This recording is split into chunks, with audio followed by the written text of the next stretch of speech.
O capítulo de nosso estudo nessa noite, é o começo dele, 1 João, capítulo 5. Primeira carta de João, capítulo 5, de 1 a 21, ou seja, todo o capítulo, mas nós vamos por etapa, vamos por partes, porque é provável que a gente não consiga estudá-lo todo, mas aquilo que for possível nós vamos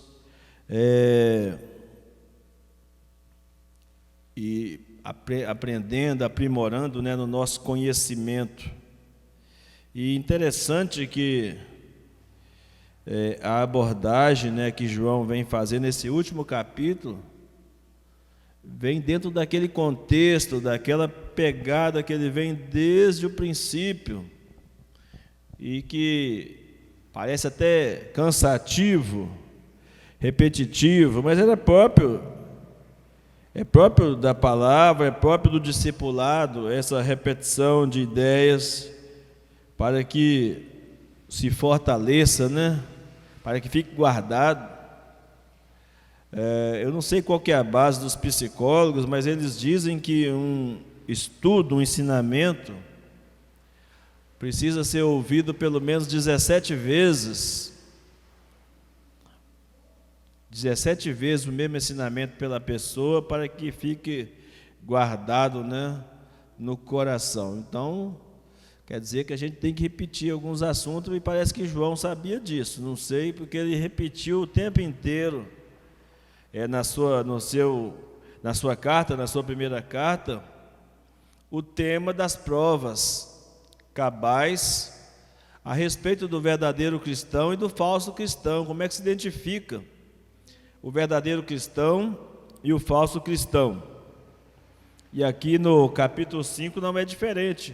Embora eu disse na semana passada que mesmo João usando a mesma temática, cada vez que ele vai usando as provas que ele colocou desde o princípio, ele vai aprofundando ainda mais no tema.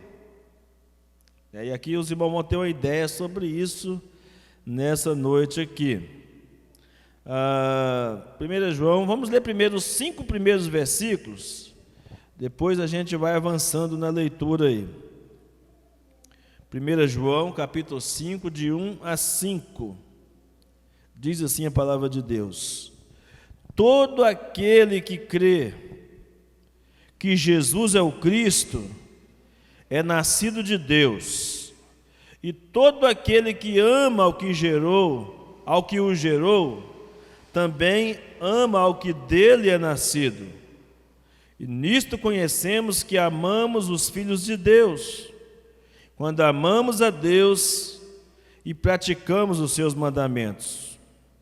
Porque este é o amor de Deus, que guardemos os seus mandamentos. Olha, os seus mandamentos não são penosos, porque todo que é nascido de Deus vence o mundo. E esta é a vitória que vence o mundo, a nossa fé. Quem é o que vence o mundo, senão aquele que crer ser Jesus Cristo, o Filho de Deus? Pergunta enfática, categórica do apóstolo João. O tema do capítulo em geral é as convicções indestrutíveis do cristão, algo que não pode ser destruído, inabalável. É o que João vai relatar a partir de então, nesse capítulo 5. E ele vem desenvolvendo um contexto, falando sobre essas convicções. São várias convicções que João vai levantar aqui ao longo de todo o texto, de todo o capítulo. E essas convicções fazem toda a diferença na vida do crente. Toda a diferença, essas convicções. É aqui que vai diferenciar a vida do crente verdadeiro, do falso crente, né? João escreveu o Evangelho, irmãos, e tinha como objetivo, penso eu, os não crentes. De vez em quando eu falo que a Bíblia foi feita para crente, porque é só crente que entende. Mas na verdade, você pega um evangelho como o Evangelho de João, talvez seja um dos livros mais fáceis, né, de comunicação do Evangelho. E João, então, ali me parece ter um objetivo de levar a mensagem da salvação a não crentes.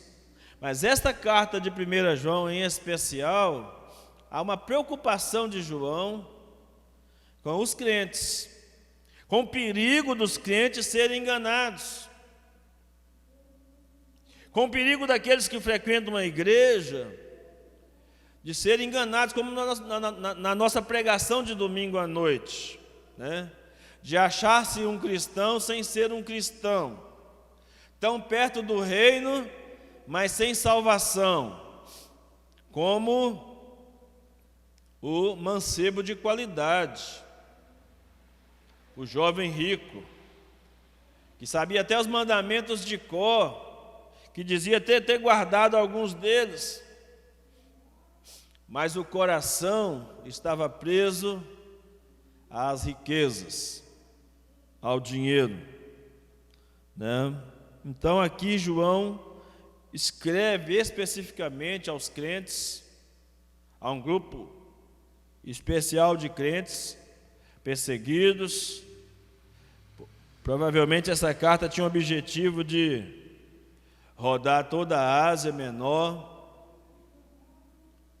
para desafiar os irmãos a viverem o verdadeiro evangelho, o verdadeiro cristianismo. Enquanto que o evangelho tinha o objetivo de levar os não crentes a crer em Jesus, esta primeira carta tem o objetivo de trazer certeza e segurança da salvação aos crentes em Cristo Jesus. Então, João fala que essas são as certezas daquele que é nascido de novo, né? A palavra sabemos, o verbo aí saber, né, no caso aí está na primeira pessoa do plural, sabemos, ou conhecemos, de acordo com outras traduções. Eu consultei pelo menos 7 traduções diferentes para ver a distinção, o que significaria isso, se tem algum significado especial ou não. Basicamente, quando a gente pensa em saber e conhecer, a gente tem uma ideia de que é a mesma coisa, embora não seja. Mas, das 7 versões, me parece que 3 usavam a expressão sabemos e as outras 4 conhecemos. E essa expressão ou esse verbo, ele é usado 30 vezes. 30 vezes nessa primeira carta de João. Só no capítulo 5 aqui, João usa 8 vezes. Então, quando a gente percebe algum detalhe assim na carta ou num livro da Bíblia, a gente tem que ficar atento ao que isso está querendo indicar para nós. Qual que é o direcionamento que nós estamos tendo para aquela situação que está apresentando.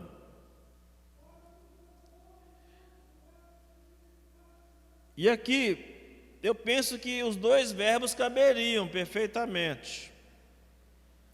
Tanto saber quanto conhecer. E vou dizer qual que é a diferença. Saber é algo mais voltado para a teoria. É um conhecimento que alguém tem um fundamento teórico a respeito de alguma coisa, de alguma pessoa, de alguma situação, ou de ouvir falar. É como se João estivesse dizendo, se você usar o verbo saber, é como se João estivesse dizendo: eu estou sabendo, eu fiquei informado, eu fui instruído. Ou no caso ele está usando primeira pessoa do plural, nós fomos instruídos, nós fomos ensinados de que os cristãos devem amar uns aos outros para provar a sua fé em Jesus. Os cristãos precisam amar uns aos outros. Mas por outro lado, quando você fala de conhecer, a palavra conhecimento na Bíblia, nesse aspecto aqui específico, ele é usado para intimidade, relacionamento, comunhão. Também pode ser aplicado, porque se eu disser que eu amo meu irmão, mas está meu irmão lá longe e eu do outro lado bem mais longe ainda, se eu não me relaciono com as pessoas, como é que eu posso dizer que eu amo as pessoas? Então, quando eu olhei para essa palavra, me despertei, falei, eu vou consultar aqui. Eu passei um bom tempo consultando, verificando significado, tentando encontrar as razões aqui pelas quais alguns tradutores da Bíblia utilizaram o saber e porque alguns preferiram utilizar o conhecer. Então eu disse que dá para usar nas duas situações. O saber do ponto de vista que eu fui bem informado, bem instruído, bem ensinado, que é assim que o cristão tem que fazer na prática, amar uns aos outros. Ou conhecer, porque eu estou vendo de experiência própria que não tem jeito de amar sem me relacionar com as pessoas. E é nesse sentido que João vem trabalhando esses verbos para cada situação aqui, um conhecimento teórico e um conhecimento experimental em cada situação. E aqui então, nesse capítulo 5 especificamente, João vai deixar claro para nós, irmãos, que a vida cristã verdadeira, ela é construída sobre um sólido fundamento de convicções, de certezas indestrutíveis. A vida do verdadeiro cristão é edificado sobre a rocha, sobre a certeza, algo que não pode se corromper, algo que não tem variação. A fé não pode ser fundamentada em cima das areias, das dúvidas e das desconfianças. Jesus usou essa expressão lá no Sermão da Montanha, falando sobre o prudente, é aquele que constrói sobre a rocha, e o não prudente é aquele que constrói na areia. E o que constrói sobre a areia não tem base firme. Vem as tempestades, vem os problemas, as dificuldades, a pessoa logo vacila na sua fé. Então, quais são essas convicções que João apresenta para nós? Quais são essas bases que nós temos para desenvolvermos essas convicções inabaláveis, indestrutíveis? A convicção maior é formada por pequenas convicções.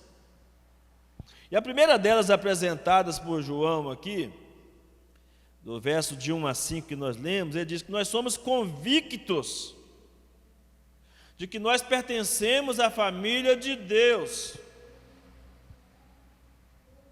O sentimento do pertencimento, irmãos, é um negócio que deve borbulhar, deve inflamar o nosso coração, deve desafiar a nossa vida cristã, o sentimento do pertencimento, de fazer parte da família de Deus. E João então diz que o comportamento daqueles que fazem parte da família de Deus é um comportamento balizado por uma fé em Jesus Cristo e demonstrado pelo amor nas relações, nos relacionamentos interpessoais. E são relacionamentos intencionais. Ou seja, eu quero me relacionar com os irmãos de propósito,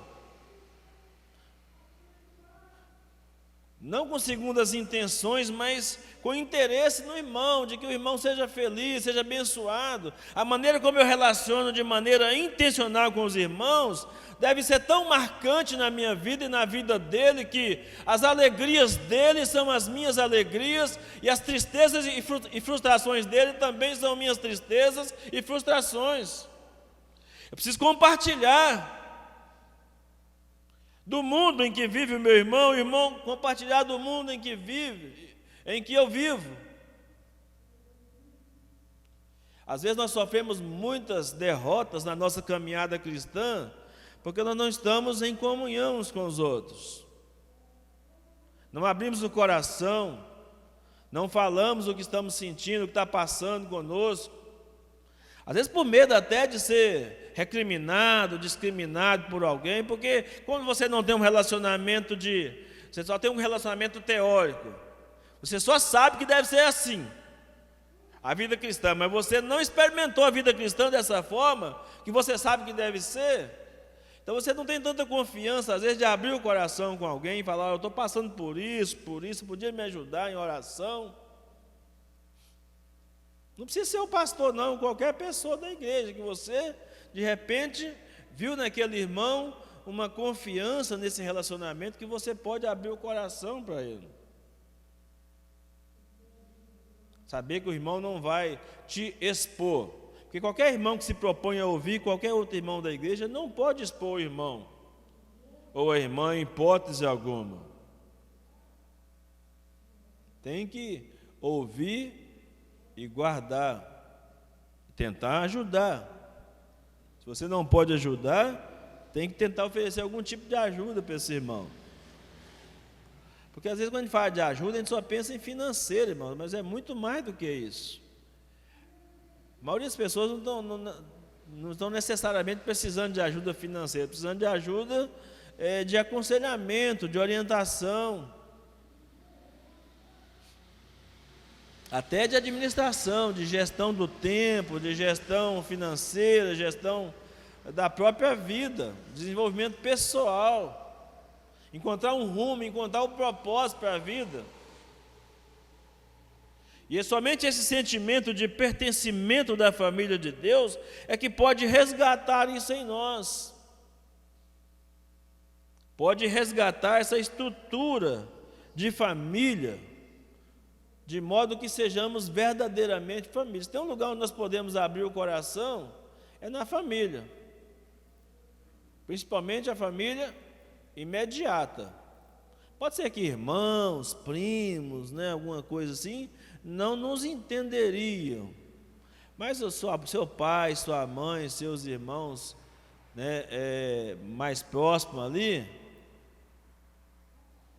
talvez sejam as pessoas mais indicadas para você abrir o coração e contar. Tem uns que não vão entender, você vai ter que contar com a outra pessoa, um irmão da igreja, por exemplo, para poder te orientar, te ajudar, orar com você, chorar com você, e quando vierem as vitórias, sorrir, celebrar, festejar com você também.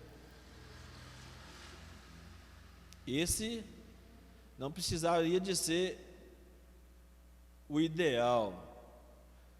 Isso é necessário que seja o real, a experiência nossa do dia a dia.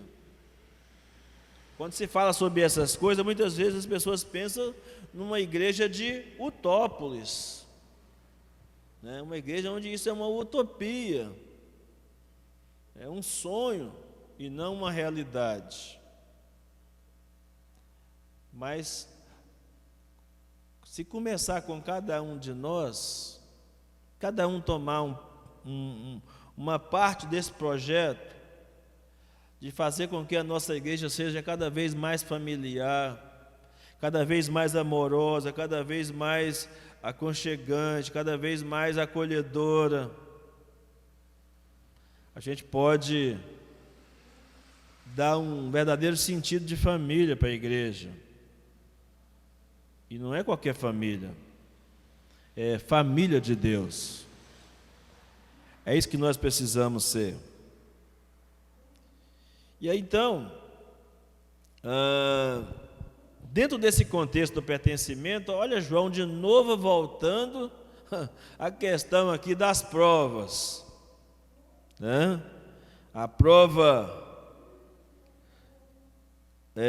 moral, que é a prova doutrinária, a prova relacional, que é o amor cristão que nós devemos ter, o amor de um modo geral, que é amor a Deus e amor aos irmãos, e a prova moral, que é a obediência.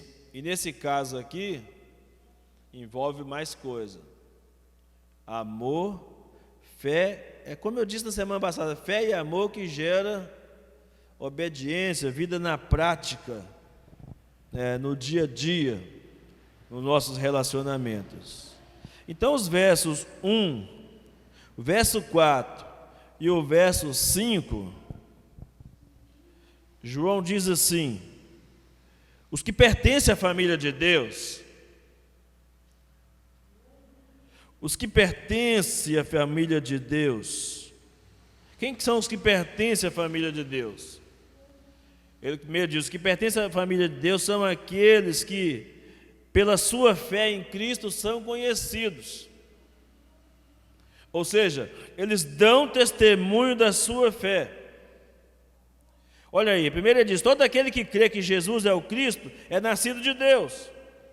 Depois ele diz: todo que é nascido de Deus vence o mundo, e essa é a vitória que vence o mundo, a nossa fé.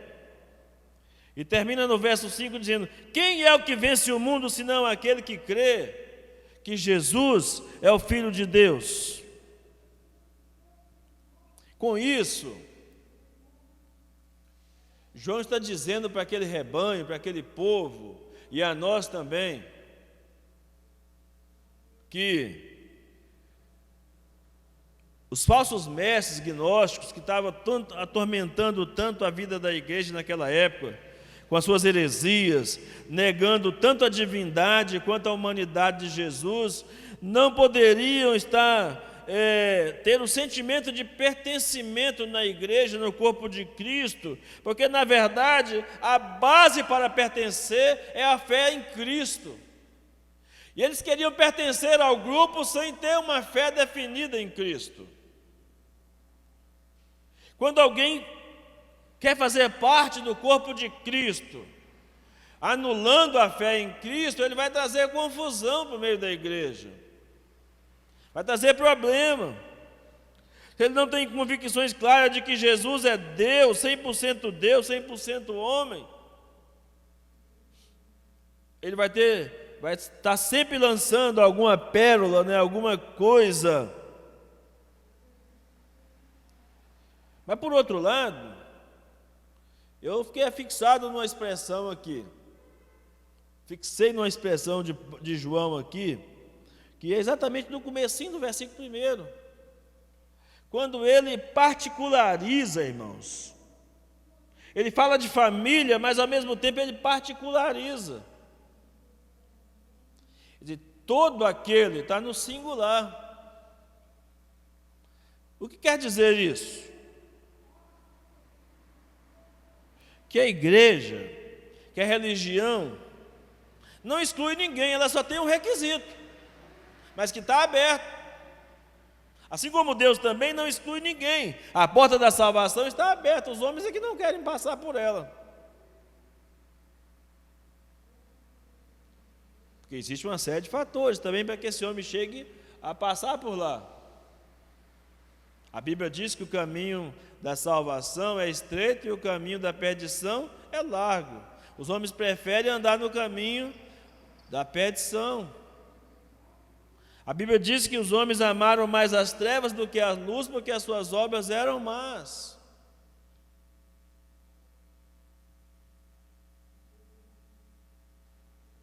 Então, quando João particulariza, ele quer dizer que não é do feitio da igreja ou da religião excluir ninguém. Por isso que o evangelho tem que ser pregado a quem? A toda criatura. Ainda que creiamos que Deus tem os seus escolhidos, mas nós não sabemos quem são. A igreja não sabe quem é. O pastor não sabe, você não sabe. Tem que pregar toda criatura, porque é ordem de Jesus. E se é o Espírito Santo quem convence, e se a pessoa se converte pelo ouvir a palavra de Deus, é nossa responsabilidade pregar. Romanos capítulo 10, versículo 17, a Bíblia diz que a fé vem pelo ouvir a palavra de Deus. Romanos capítulo 10, versículo 13, a Bíblia diz que todo aquele que invocar, mais uma vez particularizado aqui, todo aquele que invocar o nome do Senhor será salvo. Mas como vão invocar se não souber a quem invocar? Se não houver quem pregue a eles? Eis a questão.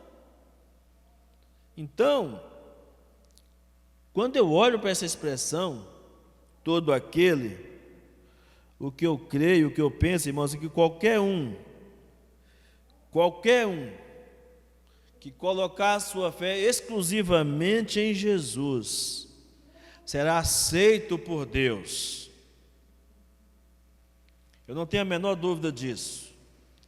Qualquer um que colocar a sua fé exclusiva em Cristo, com toda sinceridade, crer de todo o seu coração. Eu fico me lembrando do episódio de Filipe com Eunuco, depois dele ler aquela passagem, não entender nada, Filipe chegar a explicar, ele queria ser batizado, e aí chegou no Filipe e disse: Filipe, que está aqui a água, o que é que me impede de ser batizado? O que Filipe responde? É lícito se você crer de todo o seu coração. E qual foi a resposta dele? Eu creio que Jesus é o Filho de Deus, eu creio. E o que Filipe fez? Desceu as águas e o batizou. Filipe falou assim: vai lá para a igreja A, para a igreja B, para a igreja C, vai lá, fica lá 6 meses, 1 ano, 2 anos numa classe doutrinária, depois o pastor vai fazer um monte de perguntas para você, vai dar umas provas, se você não for bem na prova, você vai ser reprovado, depois você tem que voltar no ano seguinte e tal. Nada disso. Aliás, nem é essa a instrução, embora os tempos são outros, né? Claro. Naquela época, a pessoa que se batizava é que corria o risco, né? Naquela época, a pessoa que se oferecia para se batizar, e o batismo é um testemunho público, num tempo de perseguição, a pessoa que se oferecia para ser batizado, ela estava botando a cabeça dela ou ao fio da espada, ou a ser morto crucificado, ou apedrejado, e muitos morriam até afogados. Ah, você quer batizar? Aí afogava o sujeito, matava ele afogado. Então, ser batizado, naquela época o risco era do batizando. E batizar hoje, a coisa, veja como é que as coisas inverteram. Batizar hoje, o risco é do batizador, é de quem batiza. Você batizar uma pessoa que não é verdadeiramente cristã, genuinamente cristã, vai se tornar o quê? Escândalo, vergonha para o evangelho, escárnio, zombaria. Vai minar o grupo, você vai trazer para dentro do grupo uma pessoa que não se converteu plenamente. Mas como a gente não tem bola de cristal, nem varinha de condão, a gente de vez em quando acaba tropeçando nisso, batizando pessoas que não são cristãs de verdade. Mas aí logo depois o tempo vai dizer, porque são as obras que vão dizer se a pessoa se converteu ou não. As obras não salvam, mas as obras revelam se houve salvação verdadeira, conversão genuína. Então aí, com o passar do tempo, a gente vai percebendo quem é de Deus mesmo e quem não é de Deus. cada vez mais vai se estreitando, irmãos, vai se afunilando. E a gente vai percebendo. Os envolvimentos das pessoas, a gente vai percebendo se a pessoa entendeu o que é converter, o que é abrir mão das coisas para servir ao Senhor Jesus. Renunciar, aquilo que ele diz, renunciar tudo para servi-lo ou para segui-lo. Então, a fé então é esse princípio elementar do pertencimento ao corpo de Cristo, porque nos traz dois maravilhosos privilégios: o privilégio de participar da família, está aí no verso 1, e o privilégio de vencer o mundo. Somente aqueles que crerem em Jesus é que podem vencer o mundo. Às vezes o mundo impõe derrotas sobre nós, ou em nós, porque nós não nos apegamos a Cristo, nós não nos agarramos a Ele. E é por isso que o mundo às vezes consegue levar vantagem sobre nós em alguns aspectos da nossa vida. Mas esse é um grande privilégio, né? A ideia que passa aqui a palavra vencer, no texto aqui no verso 5, né? É a ideia de uma vitória contínua. O verbo na língua original não está dizendo de alguém que vence aqui e depois vai perder todas, não. Está dizendo de alguém que vence hoje, vence amanhã e vai vencer sempre se estiver o quê? Conectado em Cristo. Tem que estar conectado em Cristo. O segredo é estar em Cristo. Para vencer as batalhas da vida no dia a dia. No meio da luta incessante, o cristão continua vencendo. Continua vencedor. A vitória de Cristo sobre Satanás, a vitória de Cristo sobre a morte, sobre o pecado, como única vitória no tempo e para todo o tempo, faz sentido para nós. A vitória de Cristo é a nossa vitória. Nós tomamos posse da vitória de Cristo. Um dos grandes benefícios da cruz, além da salvação, é a vitória que nós alcançamos em Cristo Jesus. Por isso que eu gosto tanto daquela canção que diz: tudo que Jesus conquistou na cruz é direito nosso, é nossa herança, tudo. E Paulo afirma isso. Pena que as pessoas só usam isso muitas vezes só para o lado da prosperidade financeira. Mas o negócio é muito mais profundo, muito mais amplo do que a prosperidade financeira. Romanos 8,32, o apóstolo Paulo disse: aquele que não poupou seu único filho, antes o entregou por nós, como não nos dará juntamente com ele todas as coisas?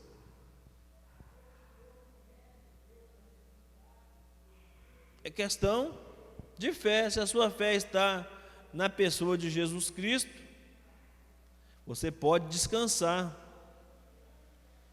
Irmãos, e descansar na pessoa de Cristo não significa ser irresponsável, ser imprudente, não é nada disso não.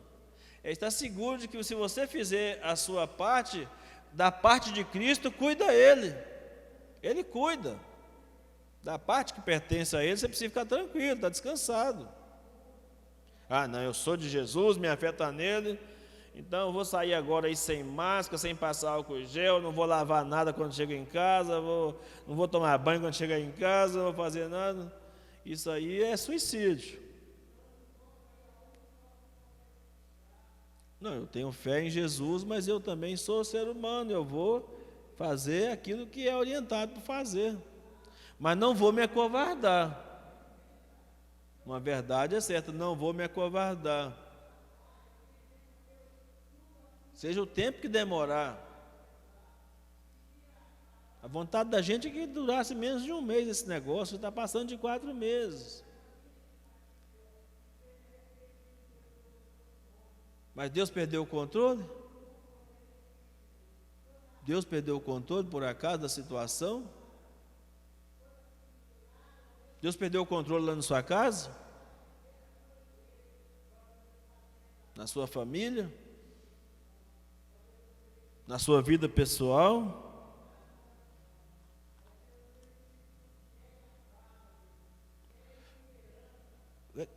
Deve ficar claro para os irmãos que não é fé na fé. Veja que eu estou falando aqui de fé em Cristo. A nossa vitória está garantida não é por causa da nossa fé na nossa fé.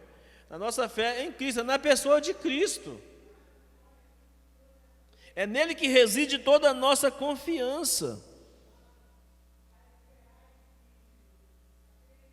Segunda coisa, e eu vou parar por aqui, que o tempo não dá para prosseguir. Versos 1 e 2.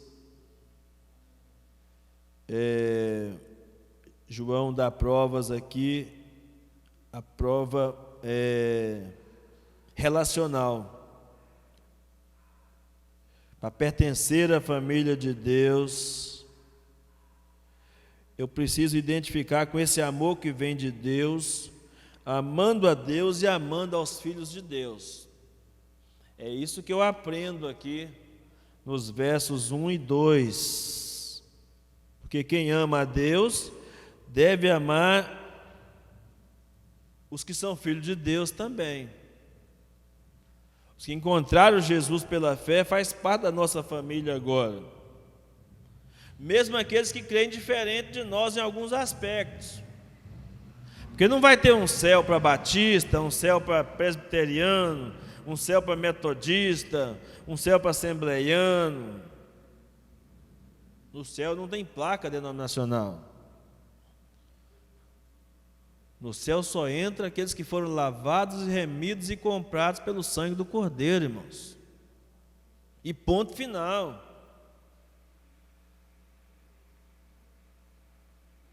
Então, mesmo que alguém não pense, lógico que tem as heresias, né? Alguns grupos que se intitulam cristãos por aí e que pregam heresias. E aí, com a nossa caminhada cristã, nós vamos identificando. Aqueles que estão ensinando besteira por aí, a gente sabe que eles vão ter que, em algum momento, mudar o comportamento, mudar o ensino. Por que será que as pessoas estão ensinando aquilo? Achando que só eles estão certos e está todo mundo errado. Isso acontece com vários grupos cristãos por aí, que bate a nossa porta, que enviam literaturas, que tentam nos influenciar pelas mídias, né, pela televisão. Então, a gente tem que tomar cuidado. Por isso que João estava apertando os irmãos aqui, que afrouxaram a fé, afrouxaram a corda e deixaram entrar os gnósticos no meio da igreja, que negava tanto a humanidade quanto a divindade de Jesus. E ficavam pregando um conhecimento de Deus com base em experiências místicas. E era isso exatamente que João estava combatendo aqui. Então, a prova relacional é a do amor. Deixa eu só, me permita, irmão, só para fechar esse tema aqui. Por último, a prova moral, né, que é a obediência. Aqui está no versos 2 e verso 3. Nisto conhecemos que amamos os filhos de Deus, quando amamos a Deus e praticamos os seus mandamentos. Porque este é o amor de Deus, que guardemos os seus mandamentos. E os seus mandamentos não são penosos. Irmãos, quando há disposição para obedecer, a Bíblia, o cristianismo, a nossa fé não fica pesada para nós. Mas se a gente está agarrado, ainda está preso com alguma coisa desse mundo, a gente tem muita dificuldade para seguir a caminhada cristã. Você está ligado à moda, você está ligado aos prazeres, né? Está ligado só focado em riqueza, em prosperidade financeira, né? Se os seus valores são esses, o que Jesus nos ensinou no Sermão da Montanha? Cuidado aonde você coloca o seu coração. Não é assim que Jesus ensinou? Porque onde estiver o seu tesouro, ali estará o seu coração. Você tem que definir qual que é o tesouro da sua vida, ou quem é o tesouro da sua vida. E não pode ser o Kiko lá do programa do Chaves, né? Quem que é o tesouro da sua vida? Só uma brincadeirinha para descontrair, né? Está todo mundo assim bem sério, não sei se está com sono, eu estou enxergando pouco daqui assim, estou sem óculos hoje, então de longe eu não enxergo bem não. Eu não enxergo bem nem de perto nem de longe, né? Agora tá ruim, eu esqueci o óculos, né? Tem hora que faz falta, né? Mas é para os irmãos pensarem um pouco sobre isso aí. A sua prova de pertencimento a essa família precisa demonstrar pela obediência. Até que ponto você está obedecendo aos mandamentos de Deus? Até que ponto você está dando lugar, né, à obediência a esses mandamentos? O amor a Deus, irmãos, não é tanto uma experiência emocional, né? É uma obediência moral, né? O amor a Deus e aos irmãos, ele é expresso nem necessariamente por uma obediência moral, mas por um estilo de vida sacrificial. Talvez seria a palavra mais correta para falar aqui. Um estilo de vida sacrificial, onde eu, por amor a Deus, eu guardo os seus mandamentos, a prova de que eu estou guardando esses mandamentos é eu estou amando meus irmãos, estou me relacionando com eles. Me parece que é João 14, 21. Deixa eu ver aqui. Me veio à mente isso aqui.